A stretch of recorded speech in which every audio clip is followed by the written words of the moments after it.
Jesus. Proclamação do Evangelho de Jesus Cristo segundo São Marcos. Glória a vós, Senhor. Naquele tempo, quando Jesus saiu a caminhar, veio alguém correndo.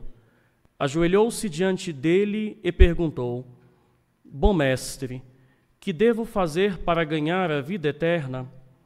Jesus disse: Por que me chamas de bom? Só Deus é bom, e mais ninguém. Tu conheces os mandamentos: não matarás, não cometerás adultério, não roubarás, não levantarás falso testemunho, não prejudicarás ninguém, honra teu pai e tua mãe. Ele respondeu: Mestre, tudo isso tenho observado desde a minha juventude. Jesus olhou para ele com amor e disse: Só uma coisa te falta. Vai, vende tudo o que tens e dá aos pobres, e terás um tesouro no céu. Depois vem e segue-me. Mas quando ele ouviu isso, ficou abatido e foi embora cheio de tristeza, porque era muito rico. Jesus então olhou ao redor e disse aos discípulos: Como é difícil para os ricos entrar no reino de Deus. Os discípulos se admiravam com estas palavras, mas ele disse de novo: Meus filhos, como é difícil entrar no reino de Deus. É mais fácil um camelo passar pelo buraco de uma agulha do que um rico entrar no reino de Deus. Eles ficaram muito espantados ao ouvirem isso e perguntavam uns aos outros: Então, quem pode ser salvo? Jesus olhou para eles e disse: Para os homens isso é impossível, mas não para Deus. Para Deus tudo é possível. Palavra da salvação. Glória a vós, Senhor.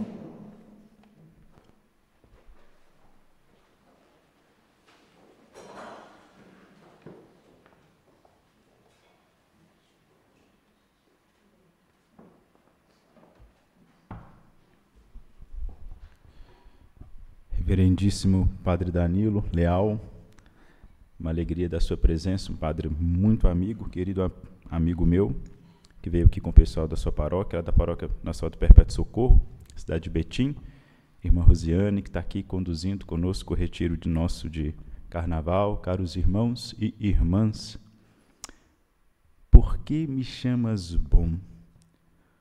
Só Deus é bom e mais ninguém. É curioso o Nosso Senhor dirigir essa palavra para o rico, né, que chega para ele já dizendo isso para ele. Afinal de contas, não é Cristo Deus, né? Não é justo que nós cheguemos diante de Cristo e o chamemos bom mestre. Mas aí é que está. Aquilo que sai da nossa boca está ligado ao que? Dentro do nosso coração. É uma profissão sincera de uma fé verdadeira, é uma expressão genuína daquilo que nós cremos. Aquilo que nós dizemos está realmente expressando a verdade da coisa. Quando ele diz para Cristo, bom mestre, ele está se referindo a quê? Está chamando Jesus de bom mestre, como se ele fosse Deus, ou bom mestre com a régua, com a medida que tem o próprio jovem rico. Com que medida o jovem rico mediu a Cristo para chamá-lo de bom mestre? Parece que esse elogio talvez não tenha agradado tanto aos ouvidos do Cristo por causa da inclinação do coração do jovem rico. É um texto muito delicado, com muitas nuances e nuances belíssimas. Nos diz muita coisa em muitas poucas palavras. Por que me chamas bom?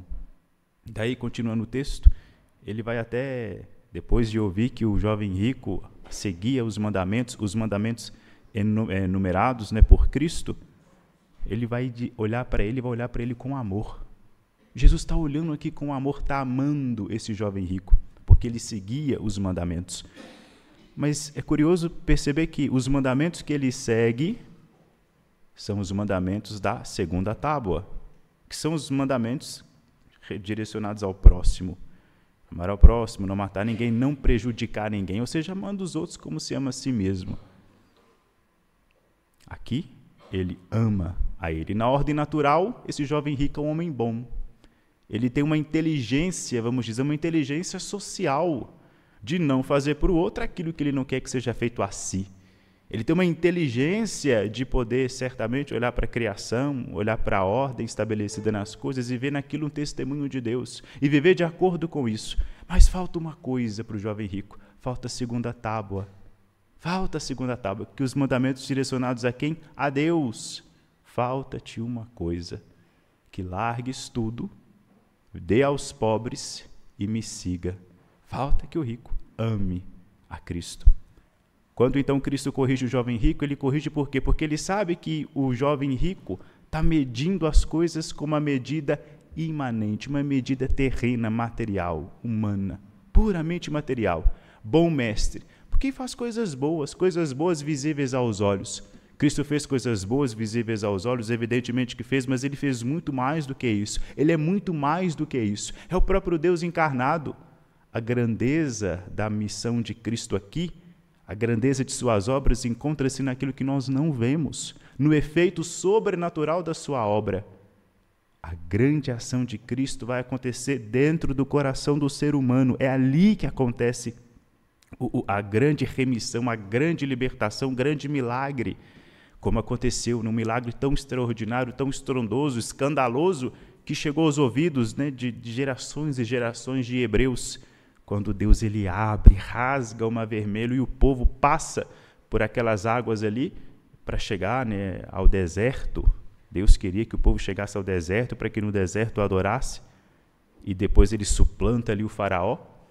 Coisa mais extraordinária, mais escandalosa ainda acontece, mas agora não mais no campo visível, mas vai acontecer dentro do nosso coração, quando Deus vem para rasgar o nosso coração e ele, o próprio Cristo, entrar ali, fazendo conosco uma passagem, não uma passagem de uma terra de escravidão, uma terra física de escravidão, para uma outra terra de liberdade, na qual não houve liberdade verdadeira.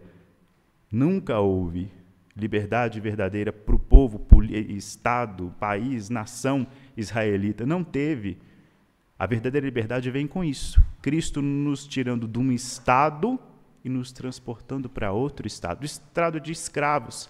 Me permitam dizer essa expressão pesada, de estado de filhos do diabo para o estado de filhos de Deus, para o estado daqueles que estavam nas mãos do diabo, o diabo aquele que divide, para aqueles que agora podem professar um símbolo, podem condensar toda a doutrina, toda a palavra de Cristo num conjunto, numa via de regra, num símbolo apostólico, no credo. Agora nós podemos dizer, creio em Deus Pai, Todo-Poderoso, Criador do céu e da terra, etc., manifestando assim a nossa união com Ele, com a revelação do Verbo, com a revelação do Cristo.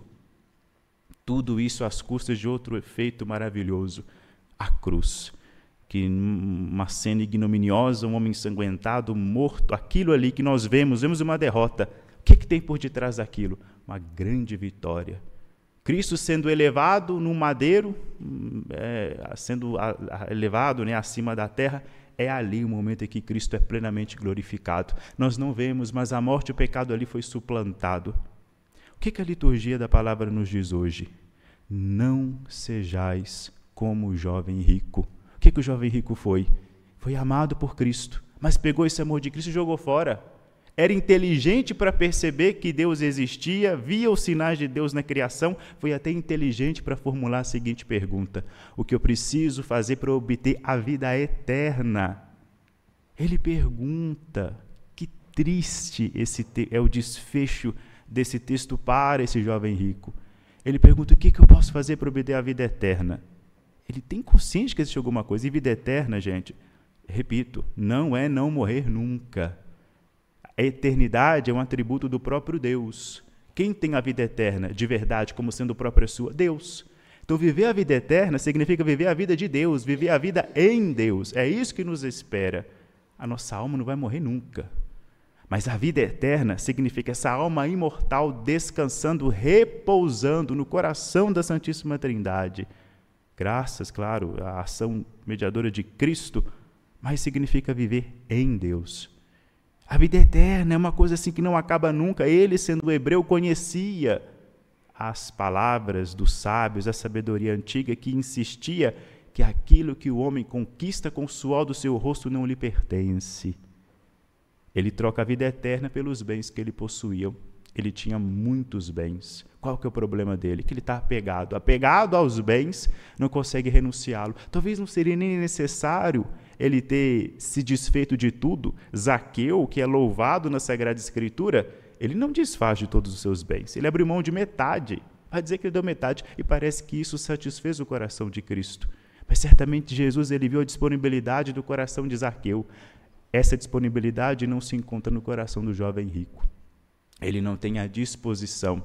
Talvez se Deus tivesse tirado tudo que ele tinha, ele teria praguejado contra Deus, teria seguido o exemplo oposto de Jó.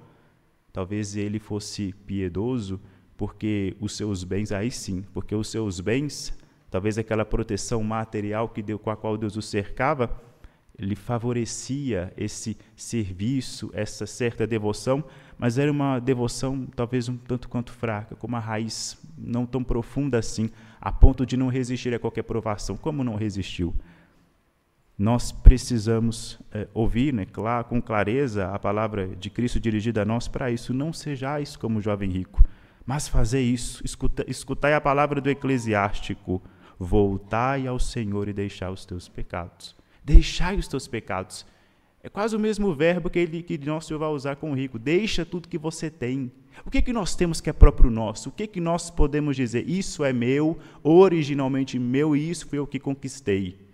O que eu posso falar que é meu? A única coisa que é minha, que é nossa, verdadeiramente nossa, é o pecado. A única. O resto que nós fazemos, que seja bom, que seja agradável a Deus, vem de quem? De Deus.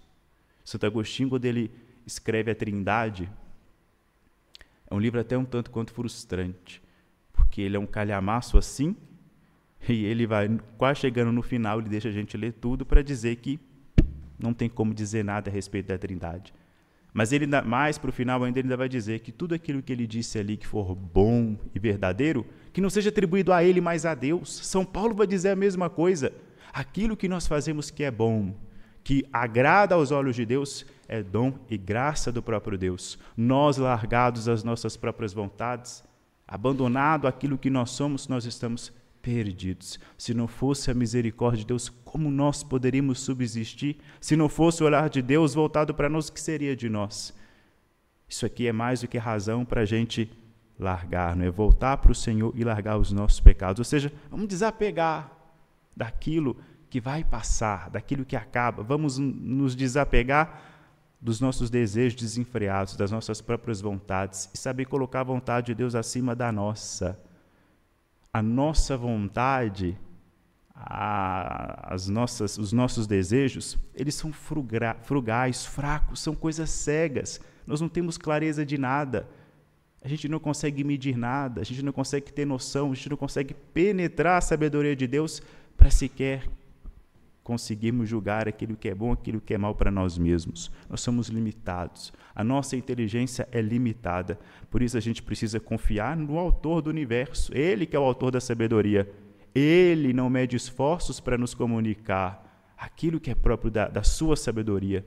Ele não cessa de nos dar os instrumentos de que precisamos para conhecê-lo, para conhecer a realidade, para amá-lo. Amai-vos uns aos outros, assim como eu vos amei. Isso é graça de Deus pura. É Ele que nos concede o modo de amá-lo e amando aos outros, amando aos irmãos. O primeiro mandamento da lei de Deus é a condição sine qua non, a condição fundamental, primordial para conseguir cumprir os outros mandamentos. Preciso amar a Deus sobre todas as coisas para eu ter capacidade de amar ao próximo. Amar ao próximo como uma medida justa, não amar ao próximo simplesmente como eu quero ser amado. Porque às vezes, no jeito que nós queremos ser amados, às vezes se encontra muitas perversões. Nós temos muita pouca clareza da realidade, nós temos muito pouca clareza sobre nós mesmos. Quem nos ilumina sobre nós, quem nos ilumina sobre a realidade é Deus. Ele que aos arrependidos concede o caminho de regresso, Que regresso é esse? Poxa vida, a gente querendo progresso. E vê o Eclesiástico dizer que Deus concede o caminho de regresso aos que estão arrependidos. Regresso ao princípio. No princípio nem sempre foi assim. Hoje nós estamos disformes, mas no princípio não éramos disformes, éramos formosos. Hoje nós somos ingratos, no princípio não. Éramos gratos, éramos amigos de Deus. No princípio era diferente. Regresso ao princípio. É que isso que Deus veio fazer, nos resgatar e nos levar de volta àquela condição do princípio, em que o homem e a mulher, perfeitamente ordenados, amavam a Deus de todo o coração e obtinham dele amizade, obtinham dele o olhar bondoso, eram gratos, conversavam com ele, o recebiam. Quando o pecado adentra no mundo, o homem agora vai começar a fugir de Deus. Esse que é o regresso. Mas o progresso onde é que fica? Se for o progresso que nos afasta de Deus, pega ele e guarda no bolso, que esse progresso não serve. Qualquer coisa que nos afasta deste princípio, nos afasta de Deus. Não é progresso, não é evolução, é destruição, é deterioração. O progresso verdadeiro se encontra na nossa marcha contínua rumo a Deus, rumo a esse nosso estado primordial de graça. A gente precisa corresponder ao sonho de Deus para nós. Deus nos sonhou como sendo santos.